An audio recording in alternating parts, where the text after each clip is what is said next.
Greetings and salutations, my great friends.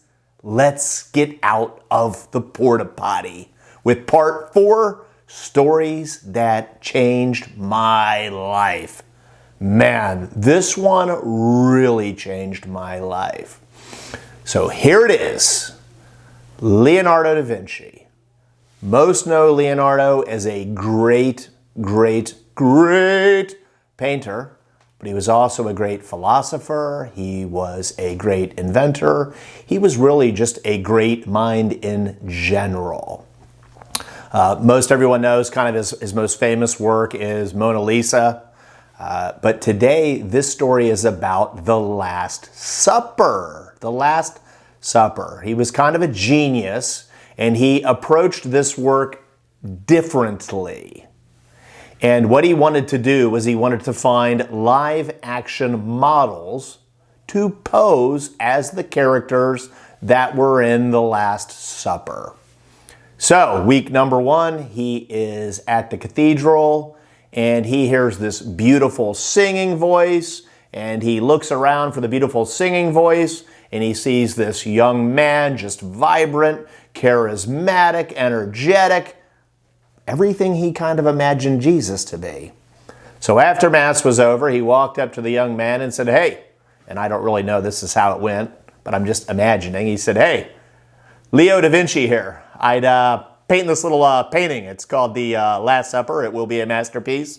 I don't know how to put this, but I'd like you to pose as my Jesus because you embody the characteristics of what I imagine Jesus to be." So the guy's like flattered, goes back to Da Vinci's studio. Over the course of a couple days, Leo paints Jesus into the Last Supper. He's thinking it's going to be an easy process. He goes, he gets 11 disciples rather quickly over the next several months. Looks like he's going to knock this bad boy out in about a year. Become the masterpiece we know it as. But then he has painter's block. He can't find his Judas. He can't find the man who would betray Jesus after doing nothing but loving. So basically the painting goes unfinished for 10 years because Da Vinci is a perfectionist. And finally one day he is in the marketplace and he sees this man who seems bitter, who has a very hardened face, who kind of, making a judgment on the guy. He thinks, this guy looks like he's got lots of regrets. I know what that feels like to have regrets, so I can kind of imagine it. So he approaches the man, identifies himself as Leonardo da Vinci, and says, "I'm painting this painting. I'm calling it the Last Supper. I'd like for you to be the live action model for Judas." Of course, pays him some money. The guy comes back to his studio. Leo begins to paint the final element of the Last Supper, Judas. And shortly into him painting it, the man bursts out into crying. And he's crying uncontrollably. And he's crying in that way that just kind of makes the whole room feel uncomfortable. And Leonardo has a heart and he feels bad and he walks over to the man and he said, "Sir, have I hurt you? Have I done something to wrong you? You're crying so hard. Is there anything that I can do to help you stop?" And the man says, Master, do you not recognize me? Do you not recognize me?" And Da Vinci says, "Sir, I don't know you. I don't know you. Should I know you?"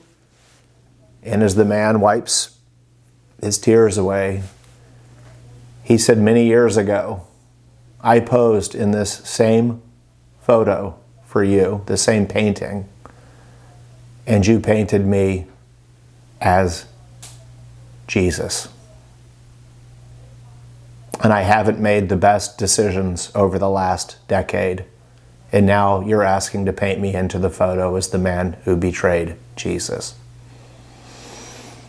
I heard that story, and it just blew my doors off.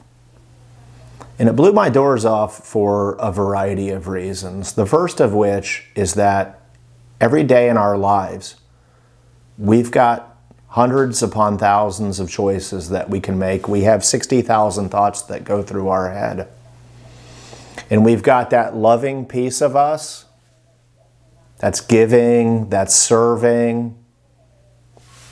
That's like how I imagine Jesus to be. And then a lot of us in our lives, we've had wounds. We've been hurt by somebody. We've been betrayed by somebody. And we can develop that dark side that makes choices that kind of lead us in the wrong direction. So your life is filled with choices every day. Are you choosing things that help you and the people around you to become the best versions of yourselves?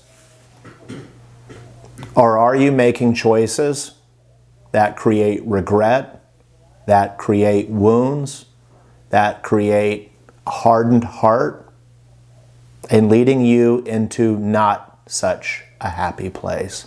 Are you choosing things that help you to become the best version of yourself, where somebody might mistake you for Jesus? When's the last time you've been mistaken for Jesus? Or are you choosing things to where people would confuse you with Judas? I can't choose your choices for you, but I can tell you what, when Matthew Kelly invited me into having a life philosophy of becoming the best version of myself and making choices that only take me one step closer there, my life has felt like a fairy tale. My family life has felt like a fairy tale, and every day just keeps getting better and better. Now, a lot of you will hear this story and do what I did. I looked it up to see if it was true. And I have to tell you, I can't find anything that definitively says it's false, and I can't find anything that definitively says it's true. Okay, I'm acknowledging it. But it didn't lessen the impact, and here's why. Over the last 10, 15 years, as we've had all these drug epidemics sweep through this nation, you see online these mugshots of when someone gets their first offense and they still look healthy and they're smiling and maybe looking silly. And then you see them 2, 3, 4 years later, and they kind of do look like that Judas. So whether or not the story is accurate, I can't tell you. But I can tell you, if you're choosing best version of yourself, it's definitely not a bad thing. Love you all. Look forward to seeing you next week. Choosing to do this project and helping leave the world off a better place has been a dream come true. Choose to live as though your life makes a difference. Please choose to help us spread the word, and please hit like and subscribe.